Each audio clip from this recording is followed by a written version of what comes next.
From the SoKing Newsroom, here's your weekly local news recap. I'm Stephen Vierre. A man fired a gun into a hookah lounge and massage parlor on Southwest 153rd Street in Burien during the evening of November 7th. Police told the B-Town blog that they were called to investigate a glass breakage alarm at a closed business in the 140 block of Southwest 153rd Street when they observed a disturbance outside the VIP hookah lounge. Officers soon discovered several bullet holes in the window of the lounge and adjacent businesses. Apparently, the disturbance was related to a shooting which had just occurred. Several patrons pointed police in the direction of where the gunfire had originated. This led police to a nearby business where they discovered that a man had fallen from the roof into an enclosed courtyard. The fire department responded with a ladder so that officers could get to the suspect, who was then detained. A gun was found in the suspect's front pocket. Officers then found at least 25 spent shell casings on the roof of the business from which the suspect had fallen. The casings matched the caliber of the suspect's gun. He was subsequently booked into jail on charges of felony assault. Police Captain Brian Howard said that there were no injuries and that officers handled a very dynamic and tense situation very well. Photos and more at btownblog.com. A student was struck by a vehicle on February 7th just after 7 a.m. on South 152nd Street in front of Highline High School. The male victim was transported to Highline Medical Center with what appeared to be minor injuries. Burien police told the B-Town blog that the 17-year-old male was not in a crosswalk when attempting to cross the street. He reportedly had just exited a metro bus and crossed in front of it when he stepped out into traffic. He was struck by an oncoming vehicle. The incident is being investigated by police. Details at btownblog.com. The Des Moines Police Department announced on November 4th that they had arrested two parents, a 26-year-old male and a 25-year-old female, believed to be responsible for the February 2016 homicide of their 6-month-old baby. The parents have been booked into the King County Jail on charges of second-degree murder and first-degree criminal maltreatment. Police said that on February 16th, the baby's parents took him to St. Francis Hospital, where the infant was found cold and unresponsive. Medical personnel immediately began CPR in an attempt to restore the baby's pulse, but despite their efforts, they were unsuccessful. The baby was subsequently declared deceased. Further examination of the child revealed several areas of unexplained bruised skin. After an autopsy, the King County Medical Examiner ruled the child's death a homicide. More at waterlandblog.com. It appears that 3 local ballot issues have been passed by voters as of November 9th. Highline School District's Proposition 1 that will issue bonds to construct new schools and replace and renovate deteriorating schools is passing with a more than 65% approval. A minimum 60% yes vote is required for passage. South King Fire and Rescue's Proposition 1 General Maintenance and Operations Tax Levy is passing with more than 66% approval. Final votes are still being tallied. King County Elections expects to certify the election results on November 29th. Details at btownblog.com. We'll have those showers off and on through the weekend, temperatures in the mid to upper 50s. We do see a possibility of some gusty winds Saturday morning, and also a possible break in the weather with some partly cloudy skies by the beginning of next week, but the rain definitely comes back and pretty strong by the rest of the week. So thank you for listening. I'm Chris Craig, your Puget Sound Weather Geek. Time now for The Mayne Problem. Commentary from senior writer Jack Mayne. The terms interim or acting city manager have come to mean people who get something done where little was done before. First example was Bob Jean, an interim city manager of Normandy Park, who found a highly damaging financial flaw and fixed it, even though the previously fired city manager had messed it up. Then Des Moines city manager Tony Piasecki retired, and assistant city manager Mike Mathias became interim city manager. He kept the city on track for a major new development that will be an eventual commercial success.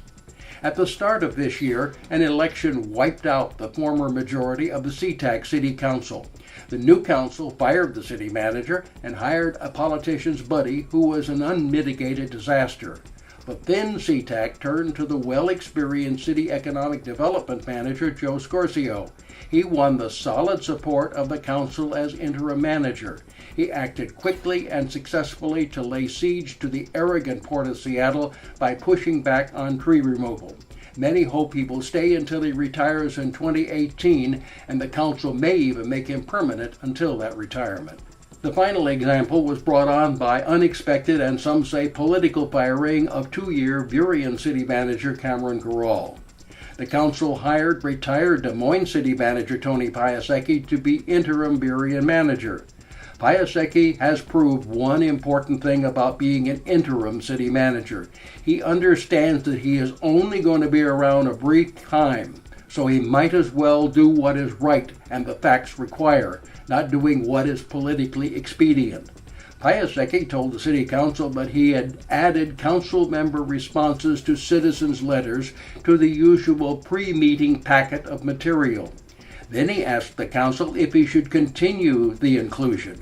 But instead of a quick answer, the council held a long and confusing and sometimes meandering discussion that produced no clear decisions. So interim city manager Piasecki said, in effect, if you can't decide what you want, I will make the decision, and this is what I will do. It is a sweet idea to have an interim leader who will do what a regular manager might not dare to do, make a hard decision. Sometimes it is good business to have interim managers. In the final take, yes, the presidential election is all but over. We are now trying to rid ourselves of the political mud splatter that so many of us have sustained these past weeks leading up to the election. I, too, am a bit battle-weary. Many are happy with the results of the presidential election, but just as many or more are still feeling defeated, depressed, and ashamed of their fellow voters and of our nation's political system. They keep asking themselves and others who sympathize, how on earth could we elect such a person to be the leader of our country and of the free world, and what will happen to us now? I admit that I share some of that thinking. But then another more optimistic part of me pipes up and says, wait a minute, look very carefully at our new commander-in-chief. Try to discover what truths you can about what makes up the man by reading between the lines. In other words, make your own honest assessment of the man without the influence of the news media that Trump has virtually had in his pocket right up to Election Day. Don't let others interpret Donald Trump for you. Just watch and listen to him carefully after the election and see what you find. I think I'm beginning to see a different Trump. At least, I hope so. In the few short days that have transpired since Election Day, I have been watching our president-elect speak to the media, missing so far as much of the controversy and his so-called hate speak that has so attracted the press. Instead, I have seen a more reserved and introspective and even polite Donald Trump. Or am I simply hallucinating? My own take on Trump is that, while he has an ego the size of Texas, deep down he recognizes that it's a personal failing that often makes him vulnerable. I see the man as intelligent. He knows how to be controversial, even to the point of being rude and misogynistic, in order to get the press to report about him, good or bad. As a businessman, he has demonstrated that he can hire smart, qualified people to run his business interests. I have heard that he usually listens to what his employees have to say, and in general he considers carefully their points of view. These are the qualities of a leader, although please note that I did not say world leader.